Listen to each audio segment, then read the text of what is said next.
Today on the show, we get touched by some damned dirty apes. All this and more on What the Hell Did We Just Watch?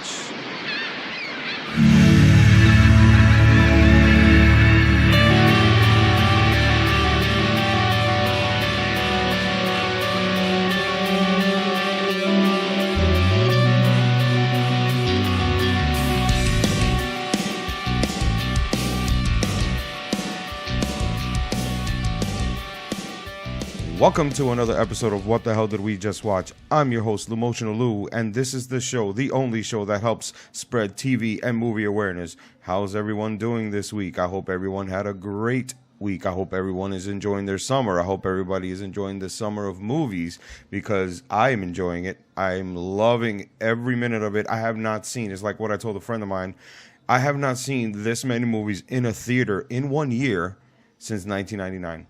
That's how happy 2017 is making me. I've seen so many fucking movies this year. It's not even funny. And I'm very happy to be able to go to the theaters and enjoy a film that I actually want to go see in a theater. So bravo, Hollywood. Okay? So, you know, congratulations. Thank you for making me interested in going to the movie theaters again and not having to wait to buy my movies. Because, you know, I don't want to wait. And there's still way more movies to go. And I'm looking forward to the end of the year a lot, especially in November. And, of course, December. And, you know, for November, we got Thor and Justice League. And December, we have Star Wars. There's nothing else that I want to see in December other than that movie. You know, until further notice, maybe something will get mentioned from here until December that I said that's going to say I want to see that movie. But for now, we are going to talk about War for the Planet of the Apes. This war is madness. Leave him! I fight only to protect apes.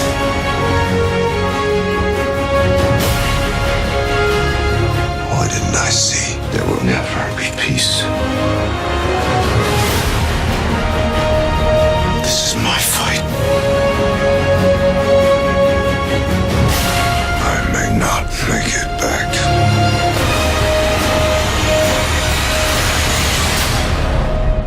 First off, I just want to say that congratulations to Matt Reeves for making two films that he did not originally conceive and to making it into kind of like his own thing and being the standard of how the Planet of the Apes films should be, even if he were to step down.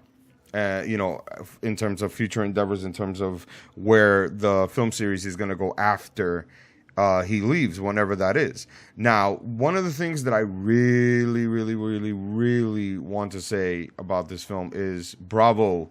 It is a very good trilogy. It's a very good 3 movies to watch. You know what I mean? Part 1 was very good. Part 2 was excellent. And part 3 is, I have to say, excellent as well. It's a very, very good film. And I never would have thought I would be such a huge Planet of the Apes fan kind of thing. I really care about the apes. I really care about the characters that are on screen, whether they're human or ape.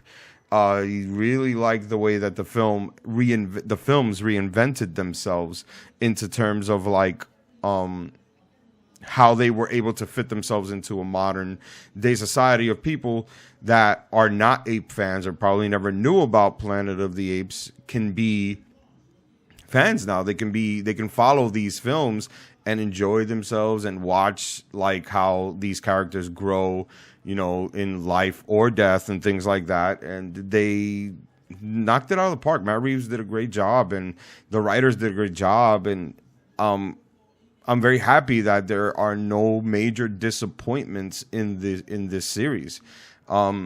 There will be more movies, I know for sure, because the way that these films are going, they're just doing a great job, and what's left for them is to actually fuck up, you know. So that's usually when movies keep going. When they fuck up, they stop sometimes, and sometimes they don't. But they are in a good place. They are in a great place, And I have become a Planet of the Apes fan. I can see in certain ways and in certain factors why this film series is a big deal to some people, you know. And now I get to live amongst them and things like that. I'll get later in terms of like what my Apes history is in terms of watching these movies. But one of the things I want to mention is what works for War for the Planet of the Apes. And for me, what really worked was that Caesar's motivations and his contribution to the story, for me, it works. Like what he is, what his goal is, what he is after.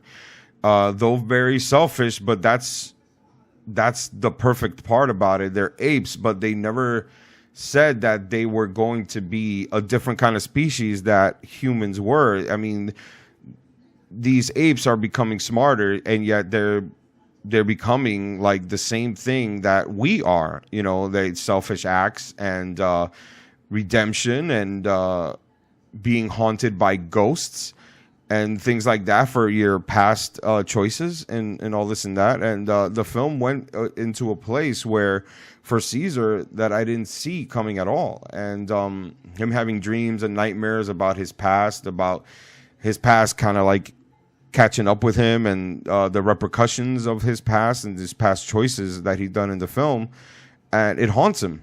And that's one of the things I really liked about the film. It strays a little bit from like what the original story is, but not in a bad way, not at all. It shows us a slightly different point of view.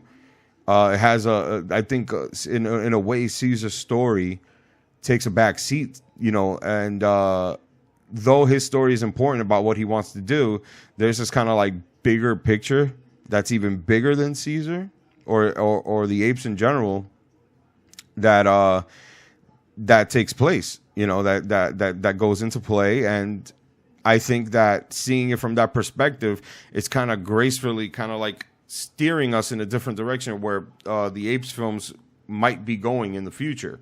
And I love that. I think that we deserve to see that kind of transition, and it's well deserving on how they go about to changing it, you know. And that's just pretty awesome.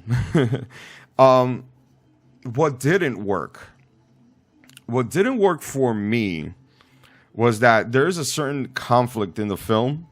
You know, I'm not going to spoil it for you, but there's a certain conflict in the film that I felt wasn't really fleshed out. It was a bit rushed, I think. I figured it out about 2/3 away into the film what they were doing and what the title meant for the film. And one of the things I do like is that they didn't give us the same thing twice, meaning what was going on in the second one and even in some of the first one, we already got it, you know. And in the third one, we are led to believe that it's going in that same direction, and then we realize that it's not. And I really like that, because I don't want to see the same thing again. I've already seen it twice over. It doesn't need to be a third time. It wouldn't have bothered me so much, but like I said, when I'm watching something, I don't know what I'm really watching. I don't know where the film is going to go. It's not always predictable, you know. So one of the things that I noticed when I saw the film was that, oh, wow, look, it went this way, and I'm totally fine with that. If anything, I actually feel a lot better about it than I do the other way. And one of the things that just kind of like did me out is just that it felt a little rushed. I think the filmmakers feel that the story of Caesar and where Caesar's story goes is what they feel is the most important thing that needs to be put on the film. But I totally disagree. I'm not saying that we shouldn't know where Caesar is going in terms of story, but I think that the world has grown so much that knowing about someone else, it wouldn't be a bad thing, and it wouldn't be annoying or, you know, or felt like it's going out of its direction, you know, out of its course. So I think that that's the problem. It just felt a little rushed. Maybe they felt maybe the only way to kind of like change it up is to kind of sneak it up on you. And I guess that works sometimes, but for me, though it did work, it didn't make the film bad at all. But I hate when little things that I feel are supposed to be important feel like they're rushed or muddled in some kind of way, where it's a little confusing. Like you were trying to figure out exactly what was going on in terms of this little part of the story, and I didn't think that it was done very, very well, and I don't think much people will be talking about how they think that that matters in the series that's ever evolving. So I mean that's pretty much it for the most part. The film is excellent. The acting is excellent. Matt Reeves proves that we can watch some apes talk and bounce and jump and be like humans in terms of how they live, and us enjoy that, and I wish Michael Bay would have taken a little piece of that knowledge and make better Transformers movies, or anyone that thought, because he's one of them, anyone that thought that we can't follow CGI characters, they're wrong. They're completely wrong. They didn't know what they were talking about, and they didn't know how to exactly change, when needed. And when Andy Serkis came out, thanks to Peter Jackson, and he told us that, look, there's this character. His name is Gollum. He's 0% human, and we are going to love him, and we're going to love him so much that we're going to think that he's the greatest actor ever lived, and we've never really seen him on screen in terms of the things that he's very more noticeable for doing. Now he's actually coming out into the screen. We're getting to see who Andy Serkis is. He plays a character in the movie Black Panther. He was also in Avengers Age of Ultron. He's the guy that gets his arm cut off by Ultron in the film. But he is coming out of his shell, so to speak, but his real mastery, masterful work, it comes from behind the scenes. And not only is he the voice of Caesar, but he did such a great job in terms of the maneuvers and all that stuff of how Caesar should be, the mannerisms and the body language that Caesar has. It's all Andy Serkis because he gets to act them out. He also played the ape in King Kong from a few years back. He also, like I said, he is a great voice actor as well. He's super believable, and I'm just like flabbergasted on how he works, and I hope that he keeps creating more CGI kind of characters that are famous, or even if they're not famous, he makes them famous, because in the case of Planet of the Apes, he created a character. Caesar is a character in the original Apes films, but I feel that the Caesar that is embodied in this series, it's his character. That's Andy Serkis. That's no one else. They can put him in as Andy Serkis, you know what I mean? And they do that. He's got top billing for it, and I think that's great. It's a lead role. It's not even a role that's secondary. I mean, in the first film, it was a secondary thing. It was because it was the humans, but now it became him, and it's all about him, and he's the one on the front. And congratulations to him, because he actually got to be a leading man, being a CGI character. And one of the things I really, really love is that George Lucas actually predicted this in the very early 2000s. He says, pretty soon we will be filming CGI characters, and they're going to be like actors, like if we didn't need them. Now, some people misread that, and they kind of listened to it in I don't get what that means. What people are just going to in studios just make CGI movies and not use actors, and they'll just be voice actors. No, that's not exactly how it was. What he was meaning is what we have now. And it started with seeing Yoda in the early 2000s in Attack of the Clones, and seeing him as a CGI character and living and breathing and talking and being an actual actor in the film. And that's what he meant. And most people embraced it because he, George Lucas predicted something and created something, or helped create something that now is used like it's normal shit in filmmaking, and I totally embrace it, and I totally love it. It helps bring out, beautiful, fake characters that are in books and other mediums, and it brings them to life into a way where we can watch them and be entranced by them and think that they're realistic. It's just basically that extra step from special effects, practical effects, which I love as well. And where that stops in reality, CGI continues and finishes, and not finishes, but continues into that direction and making it even more real. But to the point where I feel like they need to like chill out and really stop being lazy. Some people have become lazy about how CGI works and how CGI should be, that they just rely on anything for it, and they totally forget that they can use practical effects to make their films. You know what I mean? And there's nothing wrong with that. There's nothing wrong with that. Use practical effects, man. Like where you can go, and then when you can't go anymore, that's when you should turn to CGI. I believe that's how CGI should work. When you can't do what is expected on you on a film, you turn to CGI. But now most people think that it's a cheap way to get things done. And it is, but we see the laziness. Some of us can see the laziness. That's all I'm saying. And like for one of the scenes in Civil War, that was a CGI SpiderMan, and all he did was take his mask off, talk to Iron Man, and then he like tries to get up and then falls again. That's a CGI Spider-Man. That's what I mean about laziness. You mean to tell me that Tom Holland couldn't do that scene, not in, like non-CGI? That's just ridiculous. That's what I mean by lazy. If you don't believe that that's a CGI Spider-Man, just look at it and look at the way he moves, look at the way he like is. You know what I mean? And you'll see that it is, and that's what I mean about laziness. But we're not talking about Spider-Man. We already spoke about that in a previous episode. But for this is where CGI works. This is where CGI helps move the story along. The reality of the apes is what sells the film, the way that the apes are and how realistic they look. That's the real selling point of the film, and it works. And they know that that's what they had to make look good, and it works really, really well. Well, I think that I spoke way too much about War for the Planet of the Apes, so I'm just going to segue a little bit about my apes knowledge. I did the first way that I got to learn about Planet of the Apes, or the Planet of the Apes kind of characters, is the movie Spaceballs.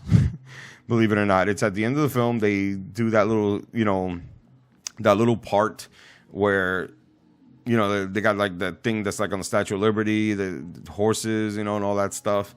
And two apes, man apes, come up and they goes, oh shit, there goes the planet. That scene. You know what I'm talking about. If you listen to the show, you know what Spaceballs is. And you've seen Spaceballs 100 times like I've had, a billion times. So that's where my first knowledge of it was. And then I came across, because on Channel 11 when I was a kid, they would show the ape films, and I got to see, I can't even tell you which one. They were all kind of, blurred into me. It was just another ape movie. You know what I mean? So I did fall in love with the way that it looks. I fell in love with the way that they are as a kid. I quickly grew out of it, though. Like, I know there's so many freaking ape movies. You got Planet of the Apes, Conquest for the Planet of the Apes, Beneath the Planet of the Apes, other Planet of the Apes. There's like 5 movies or something. But they, go into this thing and they tell this little story. It's a little corny at times and all that stuff. But, it was fun to watch. When you watch something from when you were a kid, you kind of accept the way that they make those movies. It wasn't that it was cheap. It was that that's all they got. What were they going to fucking do? CGI monkeys? There was no more realistic way. And they wanted to like kind of express that these monkeys are kind of like man apes or man-sized apes, And so they have to look like humans in a way. They have to stand up straight and this and that, which I believe it or not, I think that as the Planet of the Apes films of this series keep moving forward, I think that the apes are going to evolve into something like that, where they're kind of more human sized but they're just hairy and ape like, I think that that's where they're going, so, don't quote me, but their faces are starting to look like the way that those prosthetics looked like in the original films. That's for sure. But that's the gist of it. That's where it goes for me. I obviously know about Planet of the Apes, the original film. It's all right. I think it's a little dated. I think it's a very theatrical, not in a bad way, but Charlton Heston, he did all right in it in terms of like what the film was about. And, I mean, everybody knows that great line. If you watch movies, you know about that damned dirty ape line. That get your stinking paws off me, you damn dirty ape.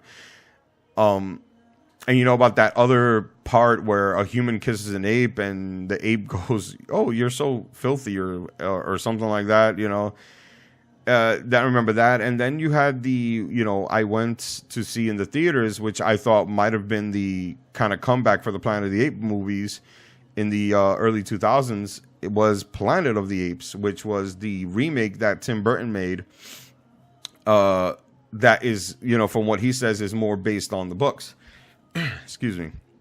Now, I wouldn't know that because I never read the books, but I know that Tim Burton's always been the type to say, hey, I want to remake this movie and I want to make it more like the book that it's based on.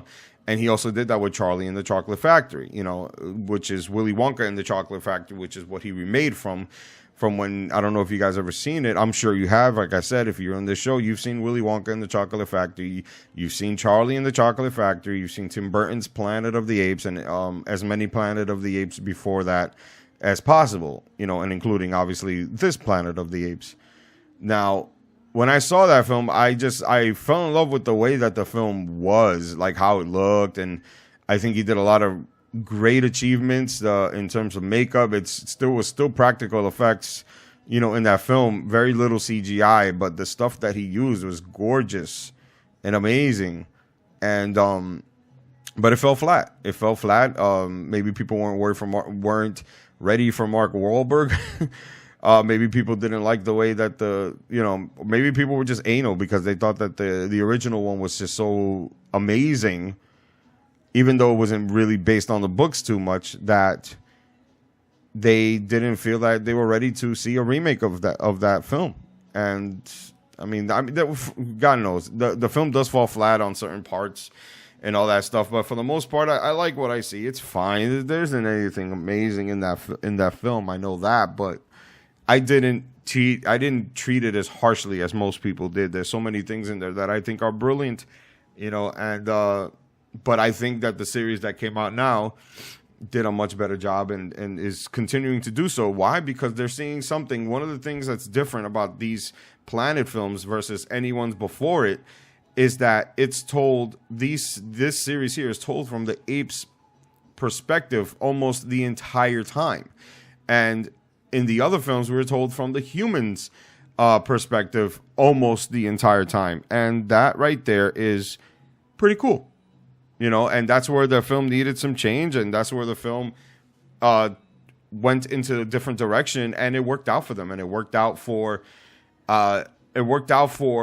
the film company and the art of storytelling of these ape films and where they were going to go. So bravo to them, like I said. But I think I've talked way too much about War for the Planet of the Apes and all these simians and all this and that. If you want to tell me how you felt about War for the Planet of the Apes, or if you have any questions about anything else, if you have any ideas of what you think that I should, any films that I should talk about, just all you got to do is just tell me on my social media. Facebook.com/WhatTheHellPcast. Instagram.com/WhatTheHellPcast. Twitter.com/TheHellPcast. You can also do so on SoundCloud and on YouTube. You can definitely look me up there at What the Hell Did We Just Watch on the search bar and click around right there, and you'll see the feed for all the other episodes, and that I hope you guys are enjoying. You're doing very well. Thank you for being listeners, that's for sure. You can definitely email me at whatthehellpcast@yahoo.com if you want to do it like that and discreetly. I'll make sure that I answer every emails I get. I promise. You know, you guys are awesome. And this is your professional appreciator, Lumotional Lou, and I just got one thing to say. It's been Lumotional.